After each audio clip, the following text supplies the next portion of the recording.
Wow, absolutely full of spoilers.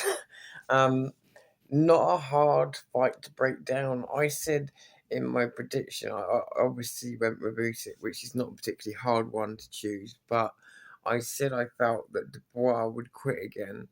To be quite frank, he didn't really get the chance. Um, I said that Dubois hadn't sort of fought people recently that um, that he would punch and miss or that would make him pay.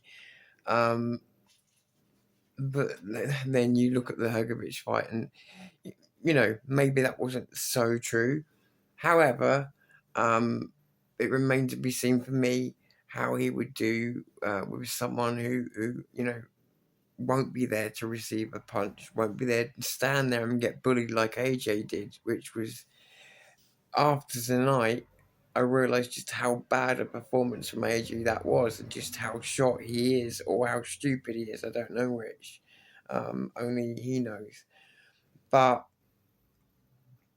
basically, first two rounds easily to Usyk, just outboxed him. And while I was throwing everything into his punches, so he was also wasting a lot of energy. Very predictable. Not Dubois particularly. The fight very predictable. Third round, Dubois just seemed to close the range a bit better, and that meant he could get off some punches and use a bit of his speed um, to actually, show Usyk some speed, and he did, and he kind of it was a pretty even round, I'd say, the third round, maybe even Dubois round, and then after that, and I can't remember, but I started to lose track of rounds after that, but it wasn't. I mean, it didn't last very many more than that. From that point, it was there was these moments right from the very first round all the way through to the end, and I'd say there's probably about somewhere between three and five of them where Dubois would get into a position and hit, basically close the range, close the void, and then he would um, hit Usyk with something hard. And it was almost like, I don't know, it was almost like he wasn't prepared for what was coming back.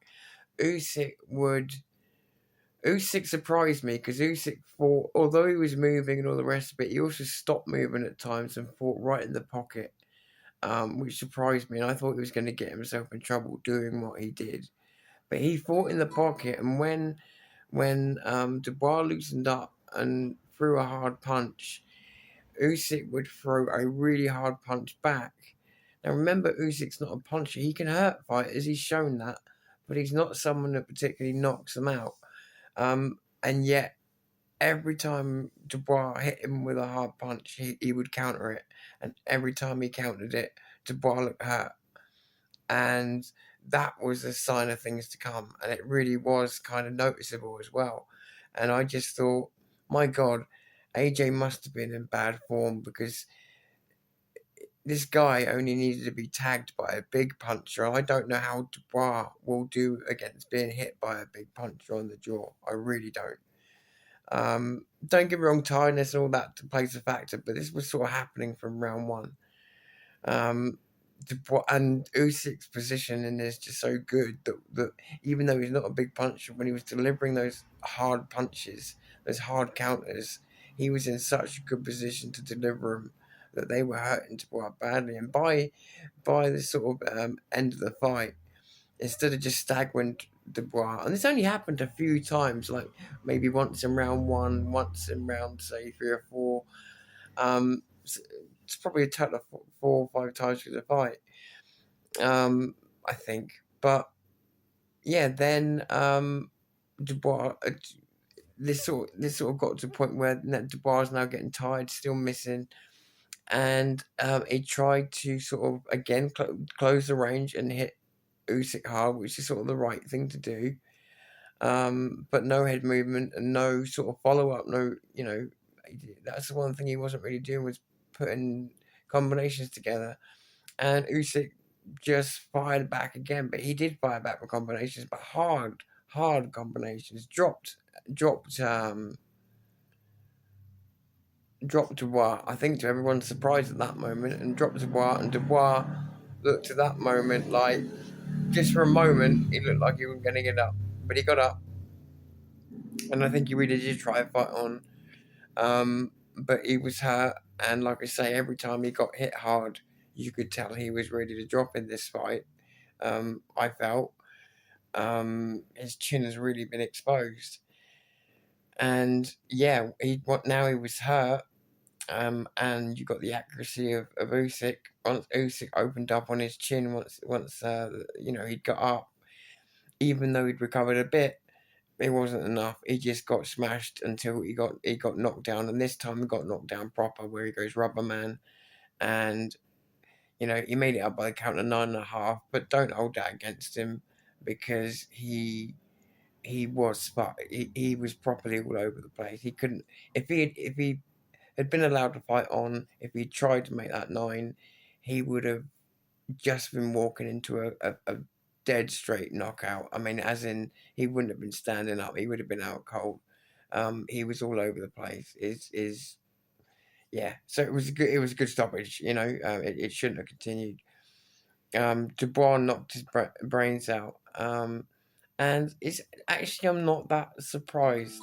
Sorry, not Dubois. Sorry, Usyk knocked his brains out, and yeah, it should be surprising because Usyk's not a big puncher and he gets a lot of his victories on points. But it's not actually that surprising when you consider the energy that Dubois puts into his punches.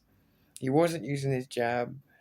Um, he was using some of the right tactics, but he wasn't following it up with combinations, and he wasn't leading with the jab. He was and Usyk was very fast again, a lot of head movement. Dubois, hardly any.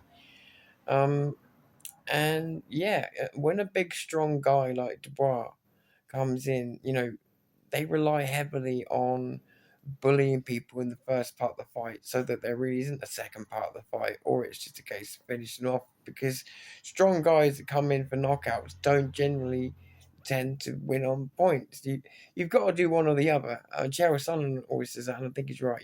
If you're coming in with the strategy to knock someone out, then you're not likely to get a points decision, because you're going to be too tired for that. And conversely, if you go for a points decision, you're unlikely to get them. So, but with that said, I'm not necessarily saying that's what Dubois came for, but he was swinging for, he was trying to hurt someone, but he just, the only times he landed, he got hit back worse. Yeah, it was not a good look for him. I've got to be honest. Losing to Usyk isn't a terrible look for anybody, because Usyk's the best in the world, but honestly, it was a schooling. It was a proper one-way battle, and Dubois was only in it because of recent form and because of his punch power. But if we'd watched that and not known anything about him, we would have said right from the beginning of the fight that he had no chance. He just didn't look like a man with a chance, really, except that he's got that explosive power. That's how I saw it. It was kind of, people calling it a great fight. It was a kind of disappointing fight, because I thought, as much as I thought Usyk would win, I thought we would get more from Dubois. Especially, like I say, some of the tactics were there, but it's no point cutting off the ring and doing stuff like that if you're not punching. So I don't know. I don't know. But he was outclassed. He was schooled, and that was going to happen anyway, I think. So either way, but good on Usyk getting a knockout. Fair play. That made it all the more interesting.